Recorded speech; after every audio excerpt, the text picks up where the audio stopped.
3 लाख टका मिला। किया डीजे, डीजे किया, अपने भी नाच रहा है, दोस्त को भी नचवा रहा है। किसी बेटी वाले को कर्जे में डालकर सूदी पैसा उठाने पर मजबूर। तुम्हें पता है, अरे जिसकी बेटी, जिसके सर पे 4 बेटी जवान हो, 3 बेटी जवान हो, 2 बेटी जवान हो, उस बाप को रात में नींद नहीं आती है। उस भाई को जिसके सर पर बहन जवान बैठी हो, उस भाई को रात में नींद नहीं आती है। करवटें बदलते सुबह हो जाती है। तुम्हें पता भी है। और कुर्बान जाओ, तुमने तो 3 लाख रुपए मांग लिया, तुमने 2 लाख रुपए का सवाल कर लिया, लेकिन कभी उस बेटी वाले से जाकर पूछे हो कि ये पैसे का इंतजाम तुमने कैसे किया? इस पैसे का इंतजाम बेटी वाला कैसे किया? गरीब आदमी था, कर्जा उठाया, सूद पर पैसा उठाया, सूद पर पैसा उठाकर तुम्हें दिया। और कुर्बान जाओ, जमीन बेचकर वो पैसा तुम्हें ला करके दिया है, और तुम इस पैसे को अल्लाह अकबर कबीरा बेरहमी के साथ तुमने खर्च किया है। 3 लाख टका मिला, किया डीजे।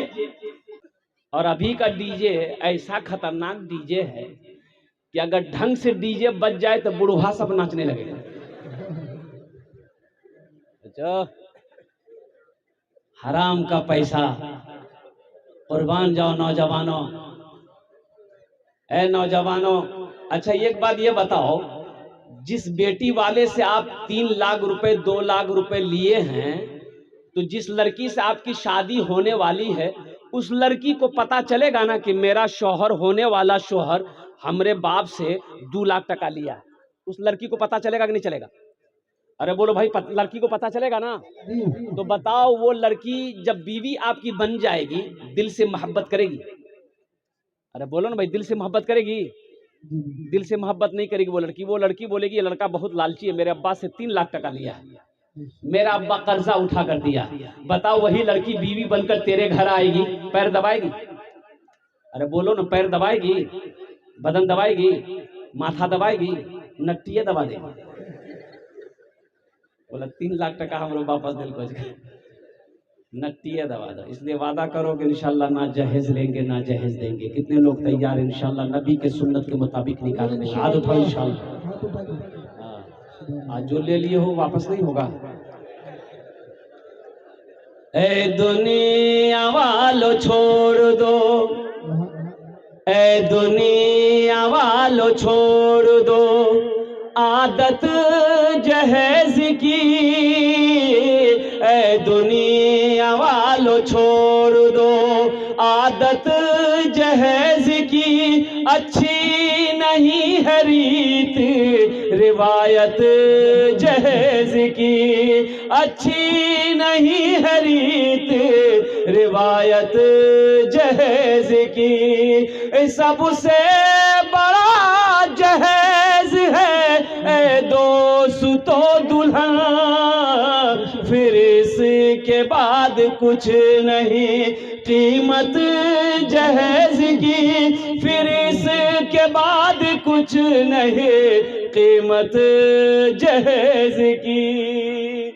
इसलिए मेरे बच्चों, मेरे नौजवानों, इस गुनाह से बचो, इस गलत रस्म को खत्म करो। एक बात याद रखो, मजहब इस्लाम में जहेज का कहीं कोई रवाज नहीं है, कहीं कोई रस्म नहीं है, कहीं कोई गुंजाइश नहीं है। तुम आशिक़े रसूल हो, गुलाम मुस्तफ़ा हो, नबी की उम्मत हो, तो नबी के सुन्नत के मुताबिक निकाह करो। अल्हम्दुलिल्लाह सुम्मा अल्हम्दुलिल्लाह। अल्लाह तेरी रोजी को बढ़ा देगा, अल्लाह तेरे कारोबार को बढ़ा देगा, अल्लाह तेरे खाने में दाने दाने में बरकत पैदा फरमा देगा, अगर नबी के सुन्नत के मुताबिक अगर तुमने निकाह किया। एक बात याद रखो, सुन्नत के खिलाफ अगर तुम शादी करोगे तो जो बच्चा पैदा होगा वो बच्चा फरमा बरदार नहीं होगा, वो बच्चा गूंगा पैदा होगा, वो बच्चा बहरा पैदा होगा, वो बच्चा लंगड़ा पैदा होगा, वो बच्चा लूला पैदा होगा, और वो बच्चा नाफरमान होगा, फरमा बरदार हो ही नहीं सकता है।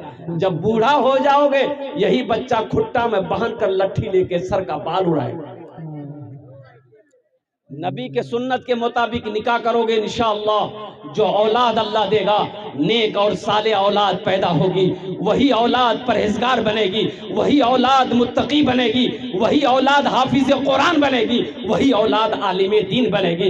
इसलिए मुसलमानों, नबी के सुन्नत को ना छोड़ो, नबी की सुन्नत को अपनी ज़िंदगी में इंशाअल्लाह शामिल करो, अपनी ज़िंदगी में अल्हम्दुलिल्लाह नबी की सुन्नत को लाओ। इंशाअल्लाह यह दुनिया भी अच्छी गुजर जाएगी, आखिरत भी सवर जाएगी। इंशाअल्लाह नबी के सुन्नत के मुताबिक ज़िंदगी गुजारेंगे अल्हम्दुलिल्लाह। बस ये जहेज़ के हवाले से था, एक पैगाम था मुझे पहुंचाना था। और ये पैगाम अभी नौजवानों के अंदर में जो बीमारी है, ये मोबाइल एक बात याद रखो नौजवानों, मेरे बच्चों, ये मोबाइल बड़ा काम का चीज़ है, लेकिन सुनो, अगर सही इस्तेमाल किया जाए तो ये फ़ायदे का है, अगर इसका गलत इस्तेमाल हो तो फिर तुम गुनाहों में डूबते हुए चले जाओगे।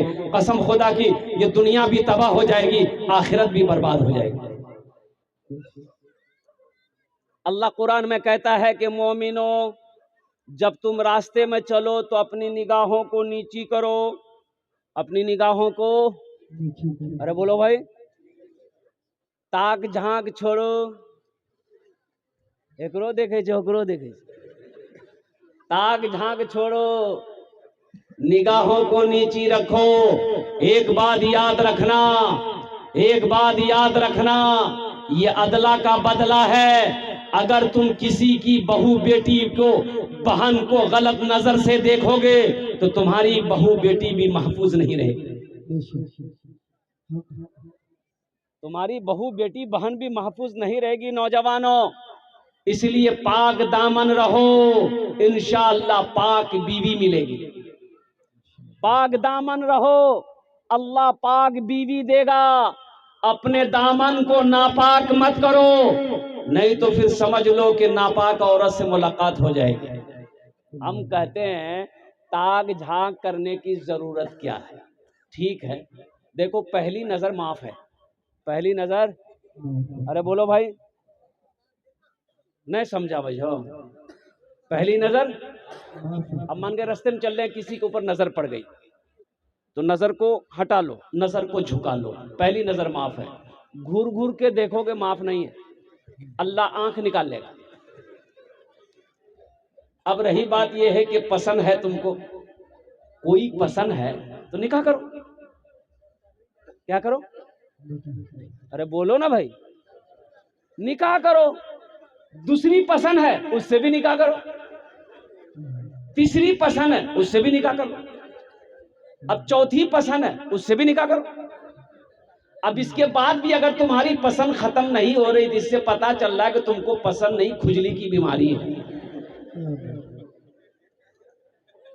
निगाहों को नीची रखो, गुनाहों से बचो। लेकिन सुनो, आगे अल्लाह कहता है अगर तुम अदल कर सको, अगर तुम इंसाफ कर सको, तब तुम 2 निकाह करो, तब 3 निकाह करो, तब तुम 4 निकाह करो। अगर अदल नहीं कर सकते, चारों के दरमियान में इंसाफ नहीं कर सकते, फिर तुम्हारे लिए एक ही काफी है। कितना काफी है? अरे बोलो भाई, एक ही काफी है। और सुनो, वो भी एक बीवी को अगर मेहनत की कमाई से खाना नहीं खिला सकते, कपड़ा नहीं पहना सकते, वो बीमार हो जाए तो दवाई नहीं दिला सकते, उसका इलाज नहीं कर सकते, बनाओ सिंगार का सामान लाकर नहीं दे सकते, तुम्हारे बदन में ताकत नहीं है, तो फिर वो एक भी मत करो, वो एक भी। अरे बोलो भाई, तब क्या करो? अरे नहीं करो तो फिर क्या करो? तो सुनो, क्या करोगे? एक तस्बीह ले लो, किसी पहाड़ पर चढ़ जाओ, अल्लाह अल्लाह करते मर जाओ, झमेला खत्म। ताक झांक को छोड़ो, अपने निगाहों को गुनाहों से बचाओ। तो इंशाल्लाह किसी की माँ बहन को, किसी की माँ बेटी को इंशाल्लाह गलत निगाहों से नहीं देखेंगे। इंशाल्लाह हाथ उठाओ नौजवानों, इंशाल्लाह तैयार हैं? अपनी निगाहों को गुनाहों से बचाएंगे, अपने आप को गुनाहों से बचाएंगे। इसलिए मेरे नौजवानों, और जाते साथ ही साथ अल्हम्दुलिल्लाह सुम्मा अल्हम्दुलिल्लाह, मैंने जो अभी कुछ पॉइंट बातें आप तक पहुंचाई है कि अपनी मस्जिदों को आबाद करो। मस्जिदें आबाद कैसे होंगी? मस्जिदें आबाद कैसे होंगी भाई? मस्जिदें आबाद कैसे होंगी? बोलो भाई। अरे मस्जिदें आबाद कैसे होगी? अरे नमाज नमाज पढ़ोगे मस्जिदें आबाद होंगी। हमको भूख लगती हम रोटी खाते हैं, हमको भूख लगती हम भात खाते हैं, हमको भूख लगती है गोश्त खाते हैं, मेरा पेट भर जाता है। मस्जिद का भी तो पेट है, मस्जिद का भी पेट है, तो मस्जिद का पेट कैसे भरेगा? अरे बोलो, मस्जिद का पेट कैसे भरेगा? नमाजी से भरेगा, नमाजी से। नमाजी जब नमाज पढ़ेगा मस्जिद का पेट भरेगा, और इंशाअल्लाह ये मस्जिदें आबाद होगी। मस्जिदें जब आबाद होगी अल्लाह तेरे घर को आबाद करेगा। सिर्फ जुमा की नमाज पढ़ने से नहीं होगा। यहां बहुत सारे जुम्मन मियां बैठे हुए हैं, खाली जुमा पढ़ता हूं, खाली जुमा। अच्छा, जुमा में भी कई रकात नमाज पढ़ेगा? 2 ही रकात पढ़ेगा। जुमा में 2 ही रकात नमाज है? अरे बोलो ना, जुमे में 2 ही रकात नमाज है कि 14 रकात नमाज है? कुल टोटल 14 रकात नमाज है। लेकिन इसको समझाइएगा क्या? अच्छा, मस्जिद में उस वक्त पहुंचेगा जब खुतबा का टाइम हो जाएगा, 2 रकात नमाज पढ़ेगा, दुआ खत्म होगी तो मस्जिद से ऐसे स्पीड में भागेगा, लगता है मस्जिद में कोई रस्सी लेकर बैठा हुआ उसको बांध के उल्टा देगा। गैर मौकेदा नहीं है, 6 सुन्नतें मौकेदा है जुमा में। इसको कौन पढ़ेगा? तुम्हारा दादा पढ़ेगा? इसको कौन पढ़ेगा? एक नौजवान से मैंने कहा, बड़ा स्पीड में भाग रहा था, पकड़े कलाई। कहाँ जे रे, नमाज और नमाज क्या पढ़ते? बोले नहीं हजरत, हम 2 ही रकात नमाज पढ़ते, हम शुरुए से 2 रकात पढ़ते हैं। हमने कहा है शुरुए से 2 रकात पढ़ता है, ये 14 रकात 12 रकात कौन पढ़ेगा? बोला आप नहीं समझिएगा, मेरी आदत बनी हुई, हम 2 ही रकात पढ़ते हैं। सोचो, इंशाल्लाह सिर्फ जुमे की नमाज नहीं, 5 वक्त की नमाज फर्ज है। जुमे के अलावा 5 वक्त की भी नमाज फर्ज है। इसलिए मुसलमानों, मस्जिदें उसी वक्त आबाद होंगी जब हम मस्जिद के अंदर में 5 वक्त की नमाज पाबंदी के साथ पढ़ेंगे। मस्जिदों को आबाद करो, अल्लाह तेरी जिंदगी को आबाद करेगा, अल्लाह तेरे घर को आबाद करेगा। नमाज कुछ मांगती नहीं है, नमाज तो देना चाहती है, नमाज तो नवाजना चाहती है। अल्लाह का कुरान कहता है, इन्ना सलाता तन्हा अनिल फहशाई वल मुनकर, बेशक नमाज बुरी बातों से, बेहयाई से, बेशर्मी से तुम्हें रोक देगी, तुम्हें बचा लेगी। शर्त है कि पहले नमाज पढ़कर को तो देखो।